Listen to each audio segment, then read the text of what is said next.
And members of the liberal press are doing everything in their power to portray Minnesota Congresswoman as a dummy in the wake of her presidential announcement. I'm not sure where their video cameras and pointed questions were back when the anointed one misspoke and fumbled and embarrassed himself. Let's take a look at some of the greatest hits. Iran, Cuba, Venezuela, these countries are tiny compared to the Soviet Union. You send a kid to the emergency room for a treatable illness like asthma. They end up taking up a hospital bed. It costs, you gave them treatment early, and they got some treatment and a breathalyzer or an inhalator. On this Memorial Day, as our nation honors its unbroken line of fallen heroes, and I see many of them in the audience here today. I've now been in 57 states. I don't know what the term is in Austrian, wheeling and dealing. Navy Corpsman Christian Bouchard. Corpsman Bouchard. Corpsman Bouchard. Corpsman. The president's sidekick, Jumpin' Joe Biden, has also been known to let a gaffe or two slip. Take a look. You cannot go to a 7-Eleven or a Dunkin' Donuts unless you have a slight Indian accent. I'm not joking. Chuck Graham, state senator's here. Chuck, stand up, Chuck. Let him see you. Oh, God love you. What am I talking about? If we do everything right, we do it with absolute certainty. We stand up there and we make really tough decisions.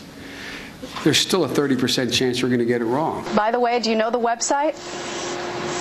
You know, I'm embarrassed. Do you know the website number? I should have it in front of me, and I don't. It is recovery.gov.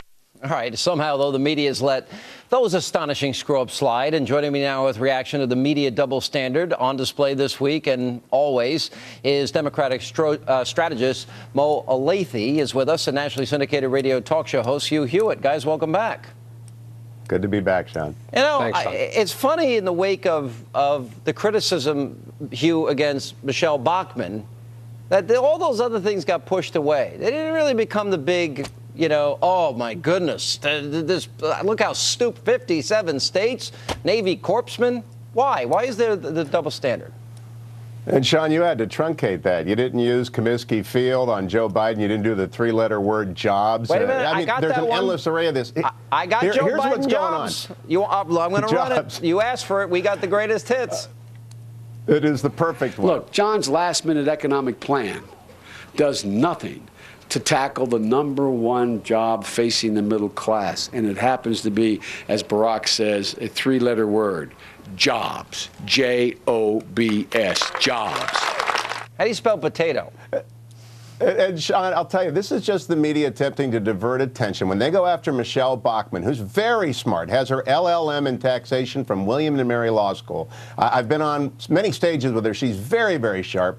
But when they go after her, it's a diversion because they're so invested in President Obama and his image as being a really smart guy and sophisticated. That's fallen apart. The American people are beginning to realize President Obama is not that sharp. His policies have failed.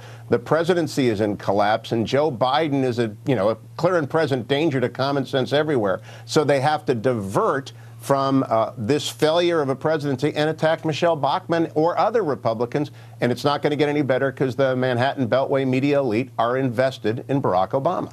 But Mo, there's those gaffes by the president and by Joe Biden, they're pretty severe.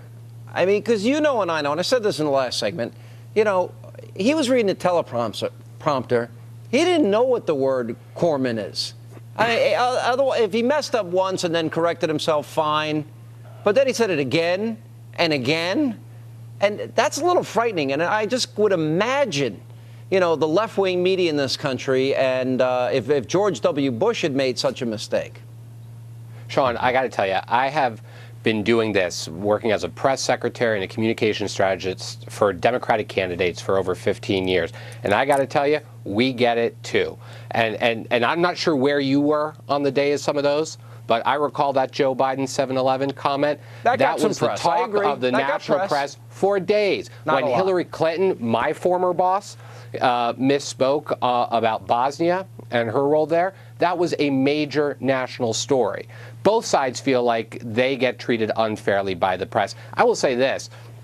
I think the press is much more interested in political campaigns, in covering the gaffe, than they are in covering the substance, regardless of let me the tell you ideology. No, that doesn't happen. You never see an interview where a George Stephanopoulos or a Chris Wallace will sit down with the president and bore in on all of the mistakes he's made. I saw Michelle Bachmann on CNN this morning. They spent 6 out of 7 minutes talking about gaffes. That never happens to Barack Obama or Joe Biden. What's going on is a diversion from what we ought to be talking about, which is 9.1% unemployment. Having sat in on those interviews with a number of Democratic candidates over the years, you're just flat out wrong. That's just not true. No, I'm not. You show me one Obama interview, one where he came on with Brett Baer, he fell apart and he ran away. When candidates Joe Biden never sits down with Sean. They can't stand the kitchen heat, so they never to the American people for the first time, as is Michelle Bachmann now, as were Democratic candidates and Republican candidates 4 years ago. I think they are oftentimes pressed on their misstatements rather than the substance. And I don't think that's an ideological thing. Here's one difference. Here's one thing. Guys, she's tough as can be. Hugh, go ahead. All right. You can speak to Bar and Tones. But Sean, let me make this point. Thank you. I do think this. I do think that there is a bias against women candidates. I don't think it's ideological. I do think that Democratic women, Republican women, they face a different standard a lot of times than their male counterparts do. And I saw it 4 years ago with both Hillary Clinton and Sarah Palin. You know me, I don't agree with Sarah Palin on almost anything. No, but wait a minute. But Mo, in fairness, nobody's gotten as bad as Sarah Palin. Nobody. I mean, and it's interesting because I think what's happening with Michelle Bachmann, here she surges in the polls in Iowa. I mean, phenomenal numbers.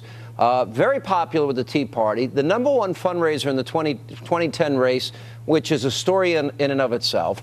And, already they want to attack her. They attack Sarah Palin's looks. They attack Sarah Palin's family. They say things about her that have never been said about Hillary Clinton. And I've always been a fierce critic of Hillary, but I've never made it personal.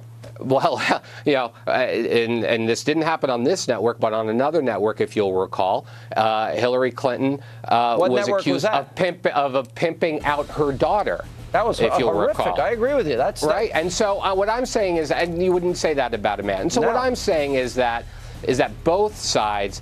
Or that women on both sides face a different standard than men. It seems Republican women now, more than anybody else, are singled out more often.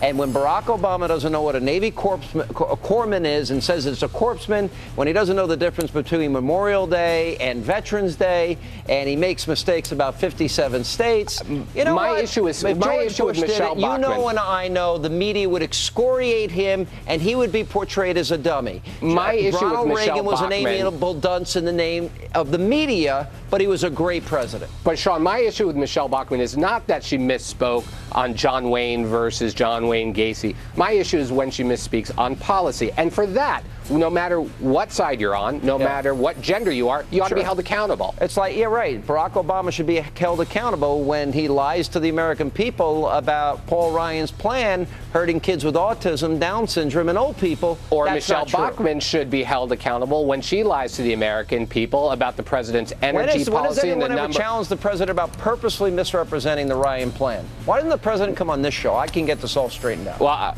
I'm happy to have this. I think anyone on the Democratic side is happy to have that debate over what's true about the Ryan plan. Hannity and Obama. Well, let's have it right now. Hannity and Olathe. Let's do it right now, Sean. All right, Mo, we got to leave it there. Thanks for being with us. Thank you. And time to check in with Greta Van Susteren. You'd watch me and Obama debate. You'd like that, right? I would like that. I would like to see that debate very much. I wouldn't miss it for the world. In fact, I'd even prepare for it by getting my BlackBerry out and taking notes and blogging from my BlackBerry. Hell will freeze over. You don't think so? I think I think he wants to do an interview with you. I heard that once. Never. He won't even invite me to the Christmas party. Everyone at the Fox News Channel got invited to the White House Christmas party, but me. Really? You didn't get invited? No, you got invited. Yeah, but I'm here in Washington. It's part of that's one advantage of being in Washington. You get invited to everything. All right, we're almost out of time. Big show. Anyway, all right, we have Karl Rove, Speaker Gingrich, and we have the legal panel here for Casey Anthony. All right, we're going to be watching Greta on the record in 17 short minutes. Let not your heart be troubled. Our great, great, great American panel. Next.